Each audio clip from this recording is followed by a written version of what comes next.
안녕하세요, 파리언입니다. 자, 유럽 여행 다 한 번쯤 꿈꿔 보았을 여행인데요. 제가 유럽에 살면서 여러 군데를 여행을 했는데 여기서 배워왔던 경험치와 또 여러 가지 조언을 바탕으로 본 영상을 제작하였습니다.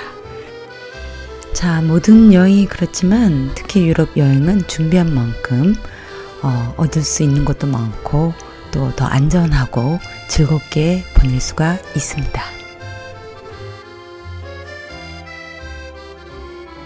여행을 준비할 때는 여행지에서 어떤 일을 할지, 어떤 데를 방문할지, 어떤 목적에 따라서 이동을 하는지에 따라서 그 여행 가방을 준비하는 방법이 달라질 수가 있는데요.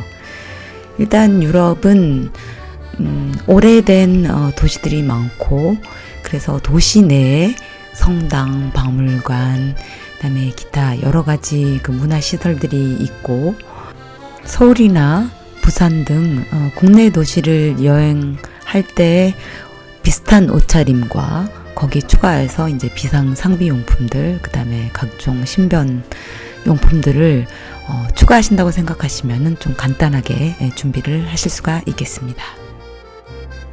자, 첫 번째 팁입니다. 로마에선 로마법을 따르자. 즉, 그 대중에 섞여서 되도록이면 눈에 띄지 말자가 제 조언 1번입니다. 물론 여행객이 현지인과 똑같이 티가 안 날 수는 없겠지만은 내더라도 가급적이면 조금만 내자가 제 팁의 1번입니다. 자, 그 이유는 뭐냐면 캣콜링이랄지 각종 소매치기, 그 다음에 특정 장소에서 입장을 거부당하지 않기, 그 다음에 관광 후에 레스토랑 등에 바로 가는 여러 가지 그 절차와 착장을 잘 준비를 해서 여행이 원하는 것을 할 수 있는 그런 기회가 돼야지 거부를 당한다거나 공격을 당한다거나 그런 불미스러운 일이 생기지 않았으면 하는 마음에서 로마법을 따르라, 이런 말씀을 먼저 드립니다. 자, 구체적인 팁에 들어갑니다. 너무 티가 나는 로고 아이템은 가져올 필요가 없으세요. 펜디 로고랄지 WC가 들어간 샤넬 가방이랄지 로고가 알알이 박힌 저런 옷들은 부디 한국에서 그 다음에 다른 좀 안전한 나라에서 입으시면 될 것 같고, 저런 옷을 입으면 예쁘긴 하지만은 딱 관광객인 티가 너무 나기 때문에 저런 로고 옷을 입은 뭐 미국인이랄지 중국 사람, 한국 사람, 일본 사람만 타겟으로 한 범죄, 특히 소매치기가 기승을 부리고 있습니다. 두 번째 팁은 쇼핑에 관한 건데, 쇼핑한 아이템을 담을 큰 청가방, 접이식 가방을 꼭 짐가방에 넣으세요. 유명한 브랜드 매장에서는 거의 1시간 이상 줄을 서서 들어가서 내가 용돈과 월급을 아낀 돈으로 명품 가방이랄지 그 다음에 부모님 선물 이런 걸 사오는데, 저렇게 로고가 들어가 있는 쇼핑백을 가득 안고 나오면 또 백화점이나 그런 명품 매장 밖에서 소매치기들이 줄을 서고 있다가 그 사람들의 가방을 바로 타겟 삼아서 소매치기를 하곤 합니다.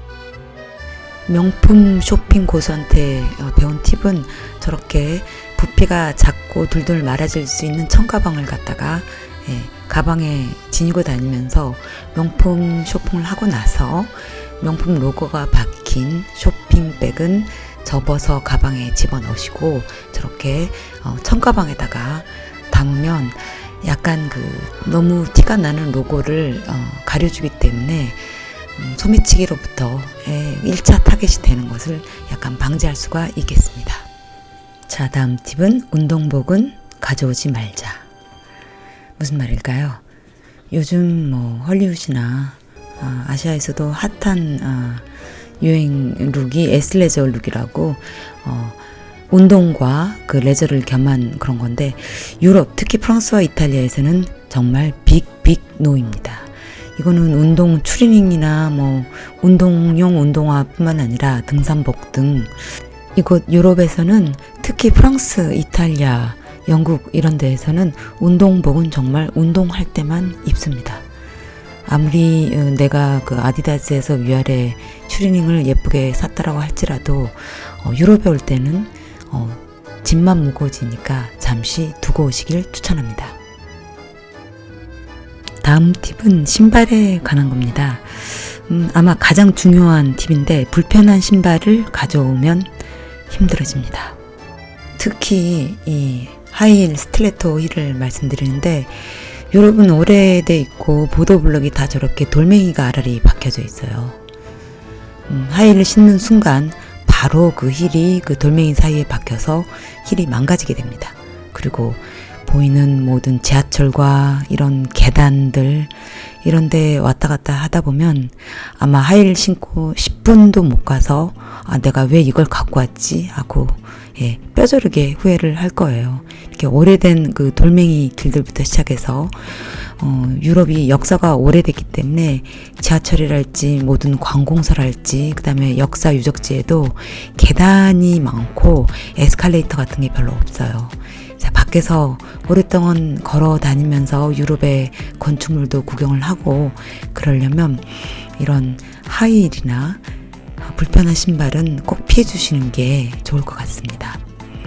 그리고 또 한 가지는 아무리 편한 단화라도 유럽 오기 전에 2주 정도 길을 들이신 다음에 오면은 물집이 생기는 거랄지 못이 박히는 거를 방지할 수가 있겠습니다. 그럼 어떤 신발을 가져와야 될까요?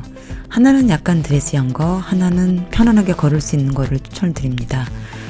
지금 저렇게 교회의 모습이 보이는데 저런 데 들어갈 때 스레빠, 해변용 스레빠를 신고 갈 수가 없고요.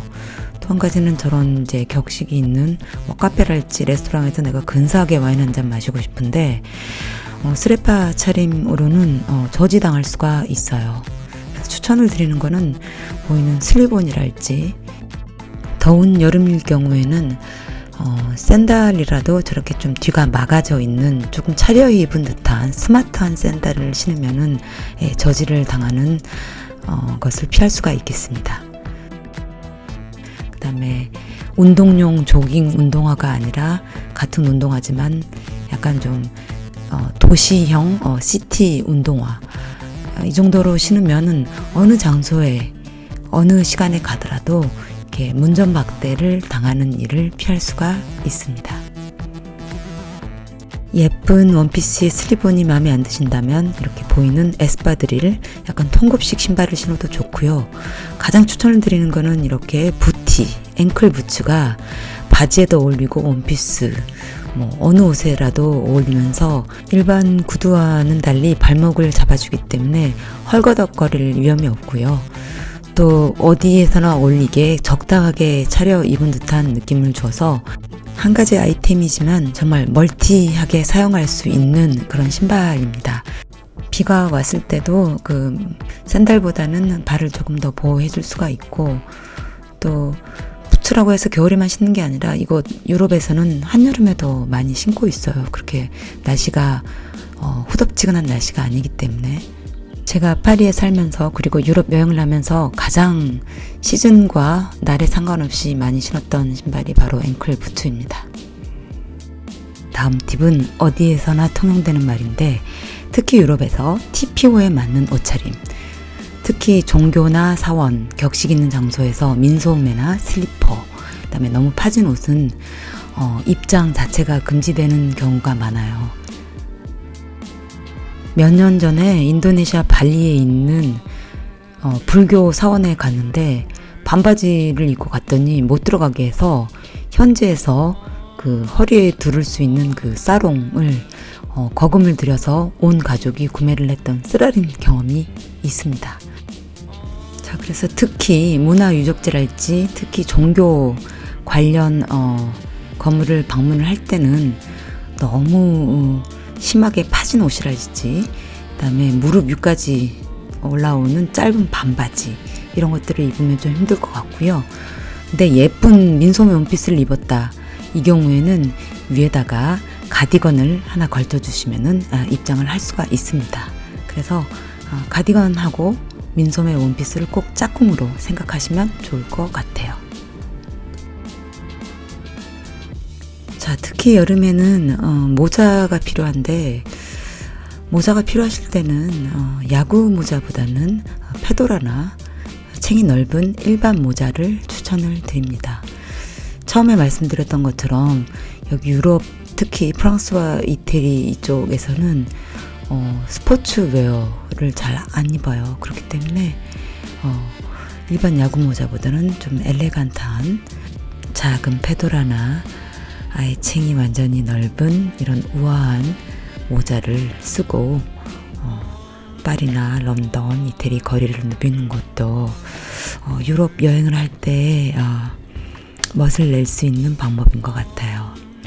모자뿐만이 아니라 또 파리에 오시게 되면 베레모의 나라이기 때문에 이렇게 빨간색이랄지 까만색 베레모를 비스듬히 쓰고 파리 시내를 돌아다닌다거나 그러면 어떤 옷하고도 잘 어울리고요. 비가 조금씩 내리더라도 또 머리를 보호를 해주니까 이중의 역할을 할 수 있는 게 이 페도라나 베레모의 특징이라고 할 수 있겠습니다. 꼭 파리 와서 이렇게 페도라하고 베레모 꼭 써보세요.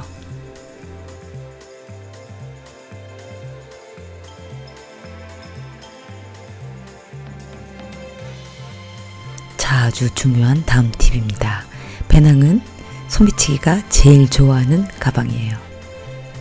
일단 접근을 하기가 쉽고 뒤에서 이렇게 몰래 지하철이나 사람이 붐비는 데서 이렇게 빠르게 주인 몰래 중요한 그 지갑 같은 거에 손을 닿을 수 있기 때문에 배낭을 가장 좋아해요. 배낭 메고 와서 낭패 당하신 분들 이야기 굉장히 많이 들었거든요. 배낭 대신에 옆으로 매는 크로스백이랄지 숄더백 반드시 지퍼로 잠글 수 있는 버전이면 더 좋을 것 같고요.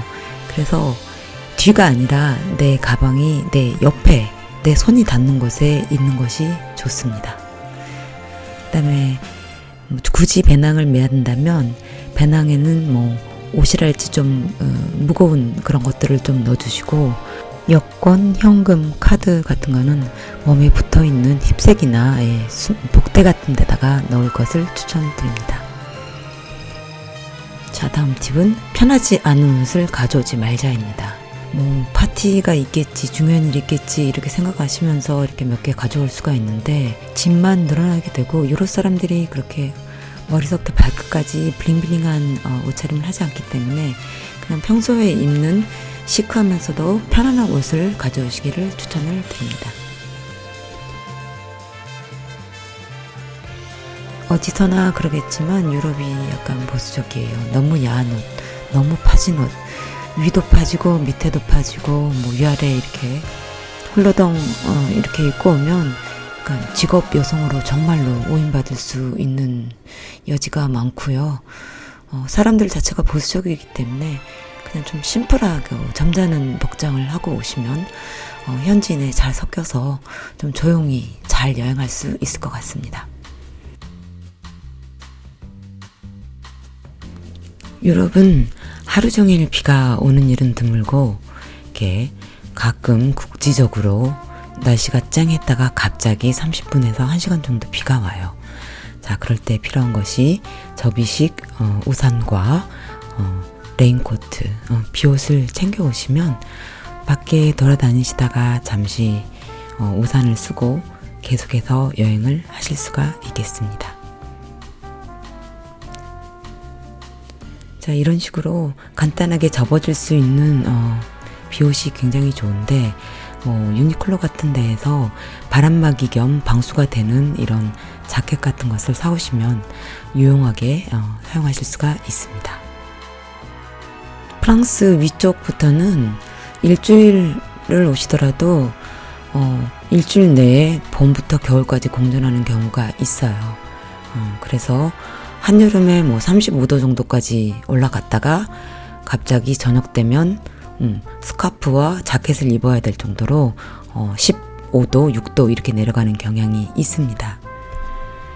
자, 그래서 짐을 쌀 때 무작정 반팔 티하고 반바지만 챙겨 오시면 저녁에 으슬으슬 추울 수가 있어요. 그래서 그게 일주일이 됐건 열흘이 됐건 유럽 여행을 오실 때는 여름 날씨, 가을 날씨 다 커버할 수 있는 좀 만능 아이템을 챙겨 오시는 게 좋아요. 그래서 이렇게 뭐 다크 진 인디고랄지 거기에다가 티셔츠를 입고 좀 추울 때는 검은 자켓을 매치해서 입는달지, 바이커 자켓을 툭 걸쳐 입는달지, 또 티 같은 경우에도 반팔만 가져오지 말고 긴팔을 가져오시면 약간 더울 때는 접어 입다가 또 추울 때는 내려 입고, 그다음에 자켓을 하나 걸치면 조금 더 따뜻해지고, 이렇게 해서 좀 멀티한 아이템을 가져오시는 거가 현지에서 낭패를 당하지 않을 수가 있습니다.